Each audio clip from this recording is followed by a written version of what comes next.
Israel and the Jews. How are they connected? First, let's get something straight. Judea, Canaan, Holy Land, Zion, Israel, all are names for the same tiny piece of land. It's a country so small its name doesn't fit inside it. A bazillion years ago, Abraham, a nomadic visionary with a thin resume, has a hot idea for the first Israeli startup, a belief in one God. Needless to say, his stock tanks. Abraham persists, and when he's not persisting, he's begetting. His offspring moved to Egypt because there are jobs, food, and beautiful beaches there, sort of an early Miami. But there's a snag. The jobs don't pay, and the hours are murder. The Egyptians enslaved the Israelites for hundreds of years until Moses, a great leader with a questionable sense of direction, unenslaves them and returns them to Canaan. En route to Canaan, the Israelites constantly bellyache. Tired of their whining, Moses climbs Mount Sinai. He becomes the first human to download data from the cloud to a tablet and returns with the 10 Commandments, a moral code to share with the world. Wow, thanks. The 11th commandment, thou shalt not bitch, does not make the cut. Once in Canaan, the Philistines, a people of Greek heritage, not to be confused with today's Palestinians, are the Israelites' fiercest enemies. One day, a huge son of a bitch named Goliath challenges the Israelites to a winner-takes-all match. The smart money is on Goliath, but he is whooped by a diminutive shepherd sharpshooter called David. Hashtag Israelites for the win. The Israelites anoint David king, who makes Jerusalem Israel's capital. Yep, that's 1,000 years BC.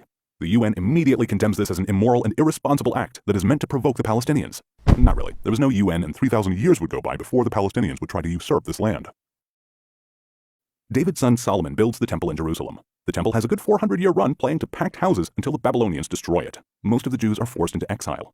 After 50 years in exile, the Jews are liberated by the Persians and are allowed to return home. They build a new temple atop the ruins of the first.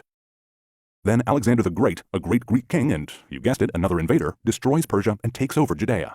The Jews and Alexander's heirs get along great until another Greek king, Antiochus the not-so-great, says, "Enough with the one God thing. All hail Zeus and friends." The Jews revolt and clobber the Greeks. Antiochus amasses a huge army and threatens the Jews. The Jews send a reply, "Fight me. We did not take any foreign territory. We merely recovered our ancestral lands." The Jews prevail and rededicate the temple. But how long can a good thing last in this neighborhood? A century later, Rome is at the gates and Judea becomes its vassal state. A Jewish baby named Jesus is born in Bethlehem. Jesus has new ideas, but he's accused of sedition. The Roman prefect sentences him to death. The new Jewish sect grows and becomes Christianity, which gives the world the gifts of bacon, eternal salvation, and a whole new set of books. The Jews tire of the Roman rule and finally say, "Enough already." They revolt against Rome. The Romans demolish the Jewish rebels and for good measure, and for absolutely no good reason, also pillage and demolish the Second Temple. 60 years later, the Jews ask for a rematch and beat the crap out of the Romans. The Romans send in the big guns, who ironically have no guns, and beat the crap out of the Jews again. The Romans take 2 out of 3. Hashtag not winning. This time, the Roman emperor decides to be a real pain in the butt. He scatters many of the Jews throughout the Roman Empire, and in the first of very many deliberate falsifications of history, he changes the area's name to, wait for it, Syria Palestina, after the Greek Philistines who became extinct 800 years earlier. So Palestine was not a people. It's a made-up name the Roman emperor maliciously attached to Judea, Israel, the land of the Jews. We'll get back to that later. Answer this. The Jews are occupying Palestine. True or false? Or bullshit. It's bullshit. The Jews are the aboriginal people of Judea. Like Greeks in Greece, Native Americans in America, Chinese in China, Jews can't occupy Judea. The quiz is over, and so is Rome. Karma sucks. With much of the Jewish population scattered, Muhammad, a charismatic leader, appears in what is now Saudi Arabia and unites diverse nomadic Arab tribes under the banner of Islam. After Muhammad's death, his followers conquer the land of Israel and build the Al-Aqsa Mosque atop the ruins of the first and second Jewish temples, Judaism's holiest site. Next up, the Dark Ages. Not a good time to be Jewish. The Middle Ages. Still very dark. Jews take the rap for the Romans' killing of Jesus and are subjected to random killing sprees, mob riots, expulsions, and monstrous persecution. Christian crusaders spend years trying to conquer Jerusalem from the Muslims. As soon as they succeed, they promptly begin to slaughter the Muslims and the Jews. Next, this total Kurd Saladin takes Jerusalem from the Crusaders. Oh wait, write this down. Saladin is not an Arab. He's a Kurd, born in today's eastern Turkey. Palestine is still just a misnamed geographical area. If some peddler of an alternate reality tells you that there was an independent Palestinian state or kingdom or whatever, you can politely ask him, what borders did it have? Who ruled it? From when to when did it exist? The squirming to try to explain it will be illuminating. Food for thought. If Palestine were some ancient Arab country, they probably would have had a different name for it. Just as there are Arabic sounds with no equivalent sounds in English, in the Arabic alphabet, not a single Arabic word has the P sound in it. Google it. Knock knock. Who's there? It's the Ottoman Turks. Their turn to conquer the Holy Land. They rule corruptly and peacefully for 400 years. So what happened to the Jews? Despite all attempts to eliminate, exterminate, exile, and forcibly convert the Jews, they consistently and continuously maintained a presence in the land of Israel. Jews from almost every country under the sun, in ghettos in Poland, under the Inquisition in Spain, and in concentration camps across Europe, focus their prayers on Israel, the only place where they have been able to do what every nation does, construct their own society according to their own ideals. Ready for a question? Okay. Jerusalem is just as sacred to the Muslims as it is to the Jews. True or false? 5 Pinocchios. Jerusalem is mentioned over 800 times in the Bible and 0 times in the Quran. 0 as in zip, nada, nil, not even once. Feel free to fact check. From its first days under King David, Jerusalem has served as the capital of only one nation, the Jewish nation. The 1880s see increased immigration of Jews returning to their ancestral homeland. The malaria-ridden swamps are drained and agricultural communities thrive in the once barren hills. The 19th century, revolutions and reforms are in the air. Nations crave freedom. The Jews around the world feel it's time. A journalist named Herzl founds a Zionist movement for the return of Jews to their homeland. As more Jews come to the Holy Land, the resulting economic boom attracts Arabs from as far away as Algeria and Syria. A quick quiz. The Jews are not a nation. True or false? The Jews are the only nation on earth that inhabits the same land, bears the same name, speaks the same language, and worships the same God that it did 3,000 years ago. You can argue with a taxi driver in Tel Aviv about which route to take using the same language that Moses used to lead the Israelites out of Egypt. World War I is over. The winners hold a conference in San Remo, Italy, called, for the lack of a more original name, the San Remo Conference, to redraw the map of the Middle East. They create new borders and new countries. An area approximating present-day Israel plus Jordan is given to England. Their assignment and sworn task is to establish thereon a national home for the Jewish people. There's no mention in the document of granting land to any non-Jewish entity. The plan is to give the Jews back the land taken from them by an endless string of empires. The plan is ratified unanimously by the League of Nations, today's United Nations. The Brits waste no time in screwing the Jews. They welch on their promise and give more than 3/4 of the territory to Abdullah, a Saudi prince, for another brand new Arab state called Transjordan. Maybe they mistook Abdullah for a Jew.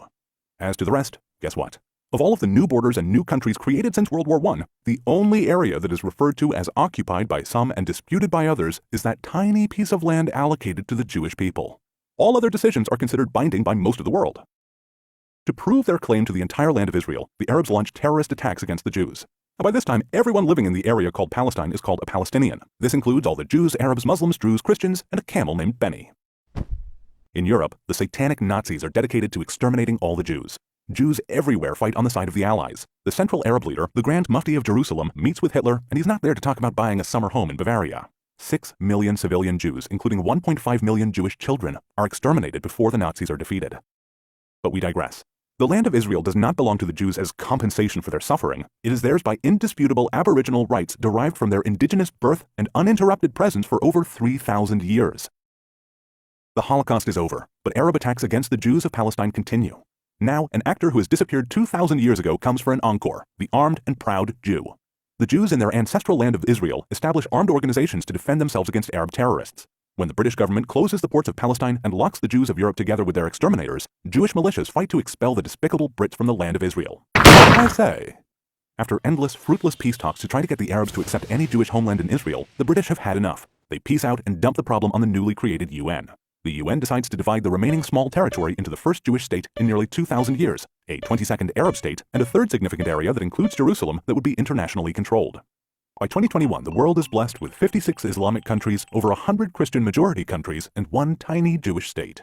So that you understand, the entire territory allocated to the Jews is about the size of Connecticut. Today's Israel is slightly larger than New Hampshire. Egypt is 36 times as large as Israel, and the United States is 350 times as large. The Jews accept the UN proposal. Remember the phases? That's your land. Okay. No, actually, that's the only part you get to keep. Okay. No, as a matter of fact, this is the only part you get. Oy vey. The Arabs reject even this plan, vowing to push the Jews into the sea. Having a massive numerical advantage, 5 Arab states, each with a standing army and a total population of over 30 million people, attack the newborn state of 600,000 Jews. It's David versus 5 Goliaths. 1,000,000 to 1 shot comes in. David wins again. Israel repels the attacks and declares its independence. 711,000 Arabs flee from Israel. 156,000 Arabs choose to stay and are brutally given Israeli citizenship and civil rights. 850,000 Jews are driven out of the surrounding Arab countries. Jordan annexes the West Bank, including the holy sites in Jerusalem. They sack, loot, pillage, and desecrate every synagogue and Jewish cemetery in its territory. Egypt claims Gaza. Despite total Arab control of the West Bank and Gaza from 1948 to 1967, the Arab world does not establish a Palestinian state there. Do you get this? They have total control of the so-called occupied territories, and they don't create a Palestinian homeland. Time to test you. Israel is an imperialist country. True or false? Let's look at this ruthless empire. Let's look at how Jews take over the world. Oh, just a moment. The green part is Muslim countries. Look how they conquer the world. Just a moment, let's get closer. If you squint a little, you can see those colonizers. Let's tell the world that if they only give us a little more of their land, there will be peace. There's a sucker born every minute. But now, Israel commits the most horrific racist genocide of all times. From the 156,000 Arabs that decide to stay in Israel after the war in 1948, only 472,000 are left by 1972, and a mere 875,000 by 1990. And wow, this just in, only 2 million Arabs are left in Israel by 2021. Guess how many Jews are still in Arab lands?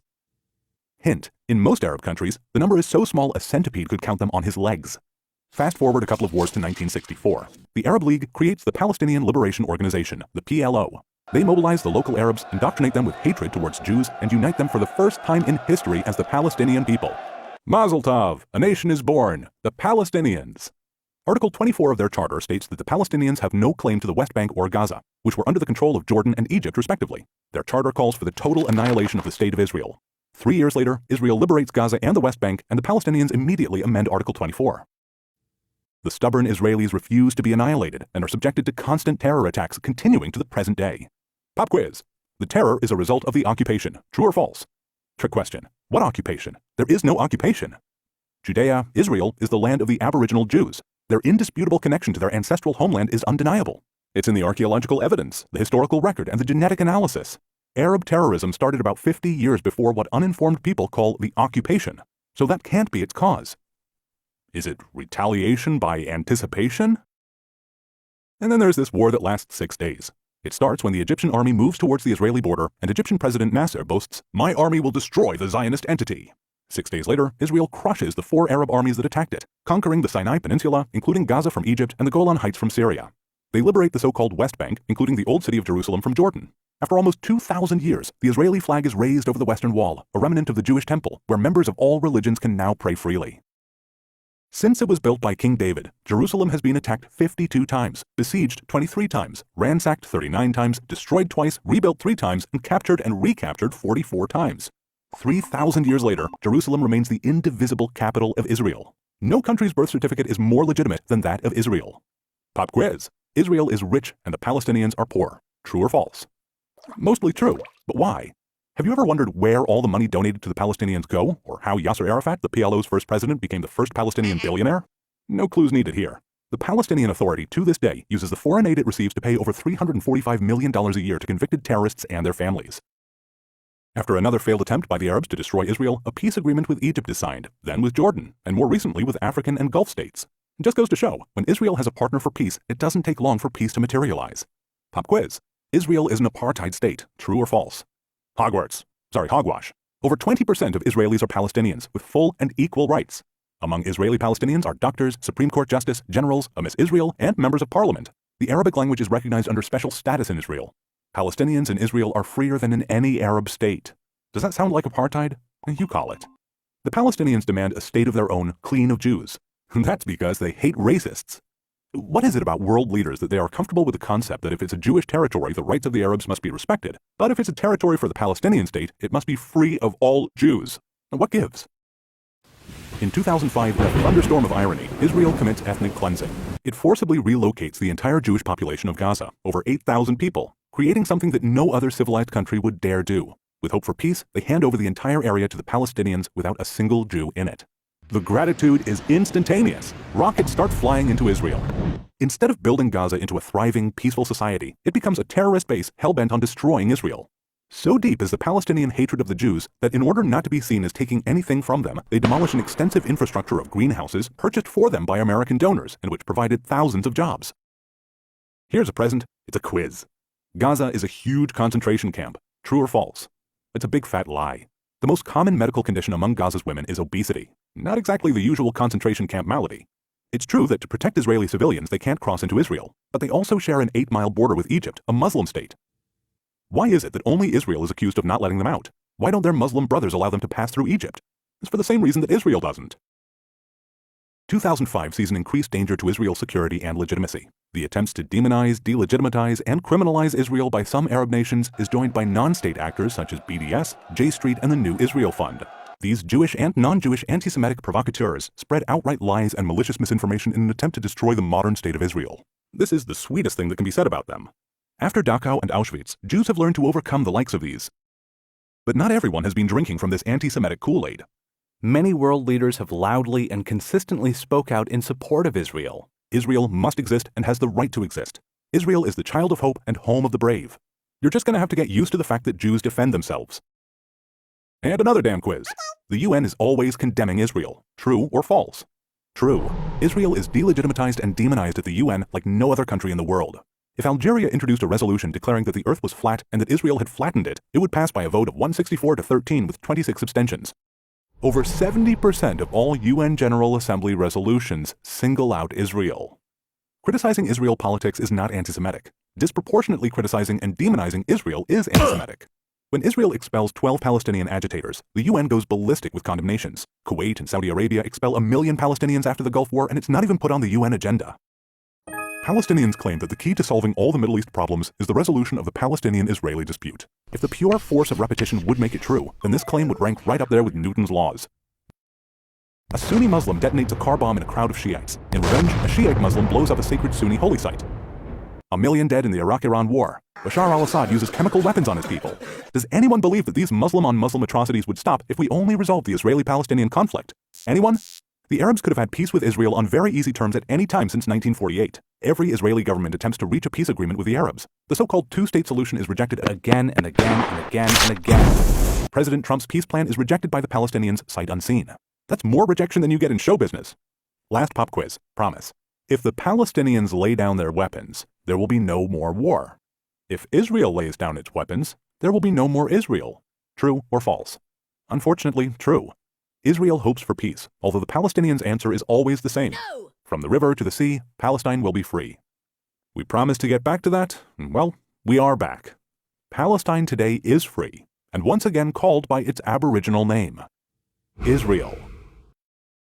Someday, Palestinian leaders will rise who love their people more than they hate Jews, and peace will descend on the region, and the Palestinians will become partners to Israel's incredible story of achievements, prosperity, and quality of life. For a transcript of this video, complete with the sources for all the information provided here, please go to therealhistoryofisrael.com.